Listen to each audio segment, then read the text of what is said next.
Joining us now is one of our favorite guests in the NFL. He was the best man at Brian's wedding. He was. Okay. Yep. He's worked with a lot of teams, the Patriots, Raiders, Broncos, Niners. He's been a GM. He's written books. He's opened up media networks, and it's Mike Lombardi joining us now here on 105 Through the Fan. Nice to be here. Appreciate it. It's a pleasure to meet you. I've had you on my shows over the years, from 95.5 The Game in Portland to the Fan, and then when Broadus joined me, he was like, "Yeah, he's the best man at my wedding." I'm like, "Dude, I love having Mike Lombardi on the show." I appreciate it. Are we here to talk about Kyrie Irving coming to Dallas? No, the 76ers aren't making any moves, so just kind of sit over there and just enjoy. I can see you that. Still mad at your team? You mad at the 76ers? I hate them because I hate everything about them in the sense of I like really highly competitive players that work their ass off, that do everything that you have to do, that are team motivated, not MVP motivated. I like guys that show up every week, show up every game, want to play well, and that ain't the 76ers. That ain't that. I mean, Embiid, all he talks about is being the MVP of the league. Like, that doesn't really matter for me. It's a nice trophy for you, but I like to see us win a title. But you don't play hard in the last 4 minutes. You're out of shape. I grant you're one of the great athletes of all time. But, to me, Jeff Van Gundy says this, when your best player doesn't set the tone of intolerance for anything that gets in the way of winning, you can't win. And to me, that defines Embiid. Would you acquire a player like Kyrie Irving if you were running the front office? I would be very skeptical about it, but I think I would have faith in Jason Kidd. I don't think they paid that much to get him, to be honest with you, and I would have faith in the coaches, the strength coach that obviously knows them, and to connect. I think the one way you lose players is when you lie to them, right? You can't lie to a player. You can't say something to a player and then not follow through with it. And so you're going to have a relationship with them where you kind of have that. And I think the Mavericks have guys in their building that can do that. So, look, he's one of the most talented players that ever going to play. I mean, he's a talented guy. And with Luka having to carry the load, as much as he does, I think it adds years to Luka's career if they can get him to go where he's got to go. Sure. So you've been working in the NFL and being an NFL guest, but you also love the basketball league. I love hoops. Yeah. I learn more from watching basketball that applies to football than anything. It really is. Football has become basketball because it's a matchup. Like when you are a team like the 49ers, let's say their example, the 49ers, there's only two formations in football, right? You're either in 3-by-1 or 2-by-2. So you either got three receivers to one side and one receiver to the other side, or you got two receivers and two receivers. Now, who are there is all what becomes convoluted, right? Is it a running back? Is it a halfback? Is it, who is it?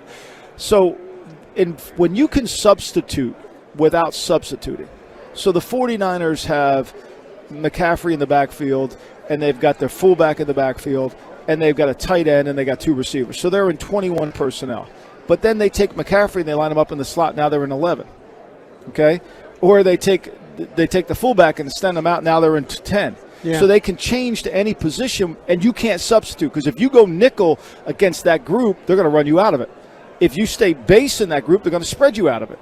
And so that's the game in the game. And when you have versatility of players like that, when the Bulls had Michael Jordan and Scottie Pippen, and you substituted to match, when they put Pippen at 3, you had to get a big guy to play him at 3, but then they would move Pippen to 1. Now all of a sudden that guy, they're moving him around and you can't keep up. That's the essence of being great. The Patriots, Gronkowski, Hernandez, they're a 12 team, right? No, they're not. They put them outside. Now they're a 10 team, right? Or they put Hernandez in the backfield. Now they're a 21 team. That's the essence of the game. Yeah. You create matchup nightmares like that. That's how you have to think in personnel. You want players who have versatility. It's one of the frustrating things with me with Joystick. I call Kellen Moore Joystick, is because I always felt like he was playing Madden in his basement, because he's got Zeke and he's got Pollard. He's got guys that you could really create different matchups and move them around and stay in base and take advantage of the skill set. I've said this for years about Zeke. I don't think Zeke's the same player he once was, but they should have gotten way more out of Zeke in the passing game than they ever did. Zeke was a better pass receiver. He should have been averaging 10 yards a catch, not 5.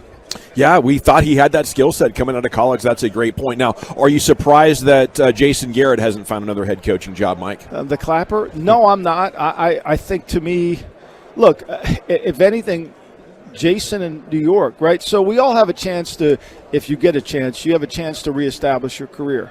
And so when you went to New York, you had a chance to reestablish that, hey, I am an offensive guru.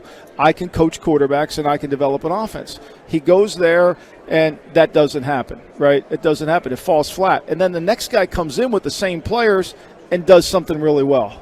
Now, that doesn't look good for you. Yeah. That doesn't look good for you, and you've been able to be a head coach for so long. Maybe you haven't. Jason's problem, the what I see it is, and I would say this to his face, is he hasn't changed what he's done. You got to be adaptable, and you got to change, and you got to redefine yourself offensively, defensively. You can't run what you ran 10 years ago because people, they run you out of that, and that's what happened in New York. It's Mike Lombardi with the show on 105 through the Fan. I loved the Kellen Moore line. That thing was fantastic, calling Madden plays in his basement. So if the Cowboys upgraded now with Brian Schottenheimer at OC and Mike McCarthy going to call the plays. Yeah, well, I think here they've given themselves a personality, right? The thing about McCarthy is he's from the West Coast school, right? So he's 20 bingo craws, Z-flank flare. He's from that era. Brian Schottenheimer's from the numerical system, the 496. He's from the Sid Gilman system of football. But they've worked together because of Marty, the father, right? That's how Mike got started, working for Marty. So they've kind of had this unison. So they see the game, even though the terminology is different, they see the game through the same eyes. And I think they'll have a better way of communicating that. They got to take advantage of their skill players, and they have to. Like, to me, the most disappointing part of the Cowboys season was when they went on the field at 3:08 to go in the fourth quarter. Yeah. Down 7. Right? They go on the field, and he calls 3 straight passes when you can't punt there. Yeah. You can't punt there. Because they have the best guy in the country in the National Football League of pinning you inside the 20. Right. Okay? So even though you have 3 timeouts, they're meaningless because if you punt there, you use your timeouts, you're going to get the ball back inside the 18. You're going to get the ball inside the 15. So now you're going to have to go 90 yards with no timeouts. To me, that's situational football. That's somebody who understands the whole game. Okay, if I would have been the head coach, I would have told Joystick, look, we need to get positive yards on first down. This is what we need to do. Like, we're not punting here, just so you know. Yeah. I don't want 3 incomplete passes. I want something. We're going to 6 yards. We're going to have 4. We're going to move the sticks here. But, naturally, Joysticks, he's got his play sheet. He's just calling plays in the basement. So more on the coordinator there, less on the quarterback, in your opinion? How would you assess I think a lot of it is I'm not apologizing for Dak. I don't think Dak played well. But I think a lot of it is there's got to be a better sense of how do we get Dak to play better. And I think he had too many voices in his ear.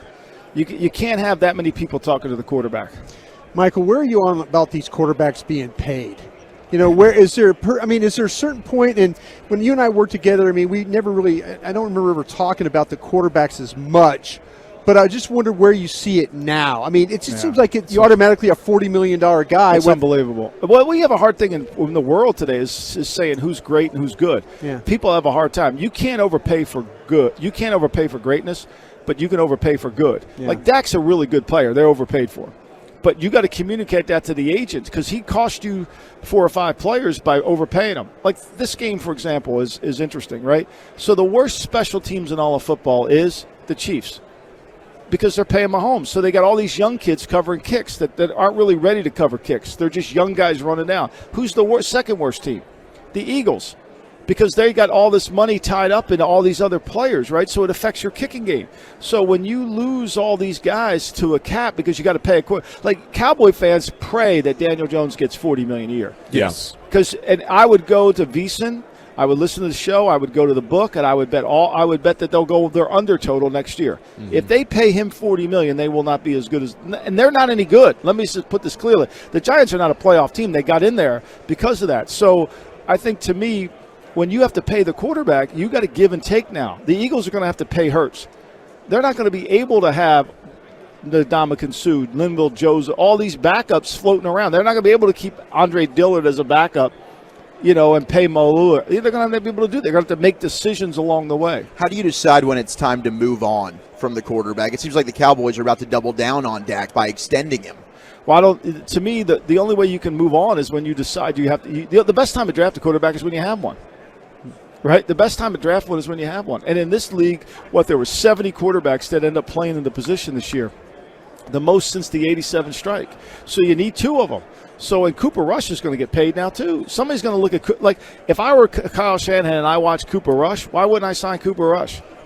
He could do everything that Brock Purdy did, right? That's a good point. Mike Lombardi here with us. Now, how about running backs? We're seeing reports the Cowboys are going to tag Tony Pollard. Well, that's a fait accompli. I mean, he's too good of a player. What's it, $10 million to tag him? Hell yeah, you got to tag him. He's an asset.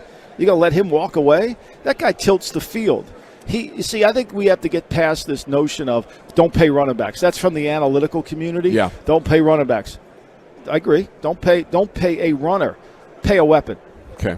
Pay a weapon. A guy that can impact the running game, impact the passing game. That's a weapon. That's where Zeke's the problem was. When they paid Zeke, I said you got to make Zeke a player in the passing game if you're going to justify paying him what you're paying him. Because that's the only way he can impact the game. He can't impact the game running the football. So maybe he breaks one run. Okay, great. How many times you do that, right? You can't run the ball to score. You got to throw the ball to score, right? You run the ball to keep the lead. You don't run the ball to get the lead. Right. Yeah. Do you think Sean Payton's going to fix Russell Wilson? I think what Sean Payton's going to do is make Russell Wilson do what he wants him to do, right? He's going to say, hey, look, your coach ain't coming in this building. That's the first step. 2, here's how we're going to run the play. Here's how you're going to read the play. Here's where you're going to throw the ball when you have to make that. The hard part for Russell is, where do you know quarterbacks have lost their edge, right? Their courage, their ability to what we call climb the pocket. So, and one of the ways you see this is in yards per attempt. Russell's yards per attempt has dramatically gone down. Why is that? Because quarterbacks' eye levels are when their eye level's up, they're looking this way up the field. When their eye level's down, they're here. Bernie Kosar would come off the field and say, the left guard missed his block. I had to get rid of the ball. Or the right tackle. Bernie, what are you looking at the right tackle for? Don't worry about him. Just throw the ball. But he was so worried about getting hit, he looking down. Yeah. So their eye level comes down. That's where Russell Wilson is, and he wouldn't climb the pocket. He wouldn't work the pocket up. Like if Brock Purdy would have worked the pocket up in the first series of the game, Riddick would have never hit him. But he didn't. He really didn't have enough experience to work the pocket. So he kind of stayed there static, and he got his hand hit. Whereas I think that Russell's going to have to get back to that. And if he doesn't, they brought in a sheriff, and the sheriff's going to get rid of him. Mike Lombardi, it's always an honor to have you on. Thanks, guys. Is there anything to plug or tell people where to watch you? Well, I'm on VSiN, VSiN.com. You can listen to the GM Shuffle podcast. I just wrote a column on the Super Bowl for VSiN.com online. So anytime. Love it. Thank you, guys. sir. Always That was good to be terrific. here.